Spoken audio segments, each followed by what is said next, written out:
నందా, నువ్వు చాలా క్వాలిటీ ఉన్నవాడివి. కానీ నువ్వు చేస్తున్న స్నేహం వలన నీ జీవితంలో చాలా చెడు లక్షణాలు చోటు చేసుకుంటున్నాయి. ఇలానే కొంతకాలం గడిస్తే నువ్వు శాశ్వతంగా పతనమయ్యే అవకాశం ఉంది.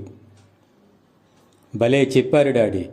నా ఫ్రెండ్ సర్కిల్ వలన నేను ఎలా చెడిపోతాను చెప్పండి. మీరన్నట్లు వాళ్ళు చెడ్డవాళ్లే, బట్ నా ఫ్రెండ్స్ కదా, దూరం చేసుకోలేను. నిజమేనందా. ఒక్కసారి ఈ ఎగ్జాంపుల్ విను. ఒక చక్కటి పేపర్లో మిక్స్చర్ కడితే పేపరు మిక్స్చర్ వాసనను పొందుతుంది. అదే సంపెంగ పువ్వులను పెడితే కమ్మటి సుగంధపు వాసన వస్తుంది. అదే డైపర్ని పెడితే దుర్గంధపు వాసన వస్తుంది.